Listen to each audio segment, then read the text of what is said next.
सुप्रभात प्यारे बच्चों, आप सभी कैसे हो। आशा है आप सभी अच्छे होंगे। तो चलिए बेटा, आज हम फर्स्ट चैप्टर जो कि एक कविता है, एक बूंद, आगे कंटिन्यू करेंगे। एक बूंद कविता अयोध्या सिंह उपाध्याय हरिओद के द्वारा लिखी गई है। इसमें अयोध्या सिंह उपाध्याय एक बूंद के सफर का वर्णन करते हैं कि कैसे एक बूंद अपने घर से निकलती है। वह शुरू में बहुत ही परेशान है, दुखी है और सोचते हुए जा रही होती है। अब तक हमने पढ़ा था कि एक बूंद अपने आश्रय स्थल यानी बादलों की गोद से निकलती है और निकलने के बाद वह फिर अपने मन में सोचती है कि मैं अपना घर छोड़कर यूं क्यों निकल पड़ी हूँ। कहती है सोचते हुए कि हे भगवान, आज मेरे भाग्य में पता नहीं क्या लिखा है। मैं धूल में गिरकर मेरा अस्तित्व समाप्त हो जाएगा या फिर किसी अंगारे पर जाकर मैं जल जाऊंगी या फिर कमल के फूल में गिर जाऊंगी। हमने यहाँ तक किया था। आगे हम आज कंटिन्यू करते हैं कि एक बूंद जब सोचते हुए जा रही थी तो उसके साथ क्या क्या होता है और अंत में वह क्या बन जाती है। तो चलिए स्टार्ट करते हैं। देखिए, तो चलिए बेटा, आज हम क्लास 5th में लास्ट 2 पद्यांश की व्याख्या करेंगे। बह गई उस काल एक ऐसी हवा, वह समुंदर की ओर आई अनमनी। एक सुंदर सीप का मुंह था खुला, वह उसी में जा पड़ी मोती बनी। लोग यूं ही हैं झिझकते सोचते, जबकि उनको छोड़ना पड़ता है घर, किंतु घर का छोड़ना अक्सर उन्हें बूंद लो कुछ और ही देता है कर। बह गई उस काल एक ऐसी हवा। कवि अयोध्या सिंह उपाध्याय हरिओद जी कहते हैं कि काल होता है समय।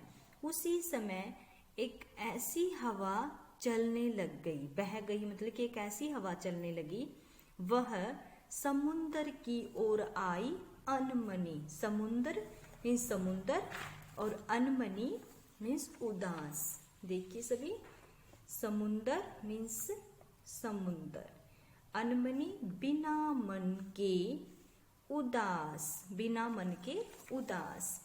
यानी एक ऐसी हवा चलने लगी उसी समय, वह समुंदर की ओर से आई अनमनी, बिना मन के, बिना इच्छा के, उदास मन से वह समुंदर की ओर से आई।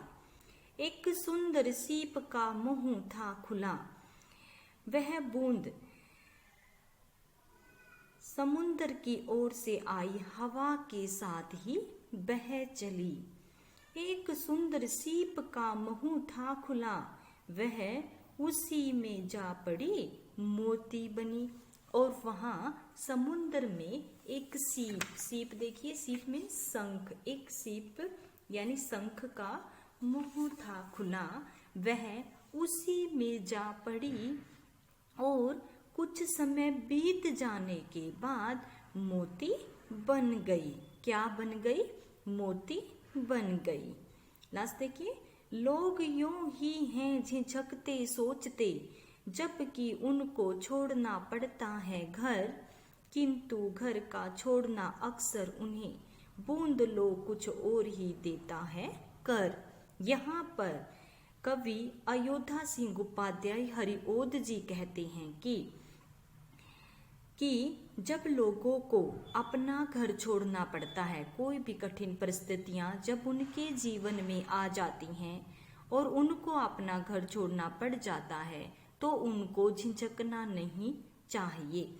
लोग यूं ही झिझकते सोचते, कवि कहता है कि लोग तो यूं ही डरते हैं, झिझकते हैं, सोचते हैं, जबकि उनको छोड़ना पड़ता है घर, लेकिन जीवन में सफल होने के लिए उनको अपना घर छोड़ना ही पड़ता है, किंतु घर का छोड़ना अक्सर उन्हें बूंद लो कुछ और ही देता है कर। लेकिन घर का छोड़ना अक्सर उन्हें बूंद लो यानी बूंद की तरह या बूंद के समान यानी लो का मतलब बूंद की तरह या बूंद के समान कुछ और ही बना देता है।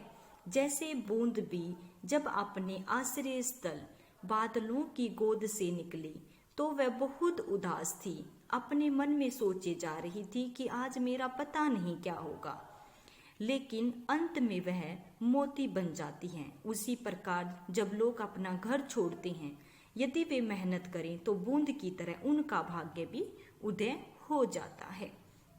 एक बार और देखिए इसे।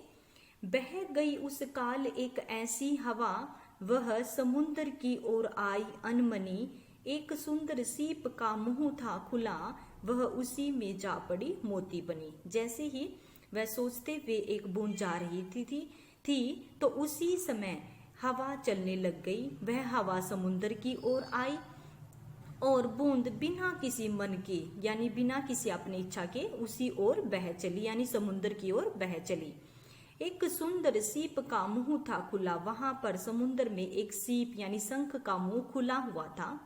वह उसी में जा पड़ी और कुछ समय बीत जाने के बाद मोती बन गई। लोग यूं ही हैं झिझकते सोचते, जबकि उनको छोड़ना पड़ता है घर, किंतु घर का छोड़ना अक्सर उन्हें बूंद लो कुछ और ही देता है कर। अब कवि अयोध्या सिंह उपाध्याय हरिओद जी कहते हैं कि लोगों को जब विपरीत परिस्थिति आने पर, कठिन परिस्थिति आने पर अपना घर छोड़ना पड़ता है तो वह यूं ही झिझकते हैं और सोचते हैं, जबकि उनको कुछ कमाने के लिए और कुछ सफल होने के लिए अपना घर छोड़ना ही पड़ता है, किंतु घर का छोड़ना अक्सर उन्हें बूंद के समान, लोमिस के समान या की तरह कुछ और ही बना देता है। जैसे बूंद मोती बन जाती है, उसी प्रकार इंसान मेहनत करता है तो बूंद की तरह उसका भाग्य भी उदय हो जाता है। इसके कवि हैं अयोध्या सिंह उपाध्याय हरिओद। कौन है? अयोध्या सिंह उपाध्याय हरिओद, जिन्होंने एक बूंद कविता लिखी है। आप इन 2 पद्यांश को 2 टाइम अच्छे से रीड करेंगे। धन्यवाद। आप सभी का दिन शुभ हो।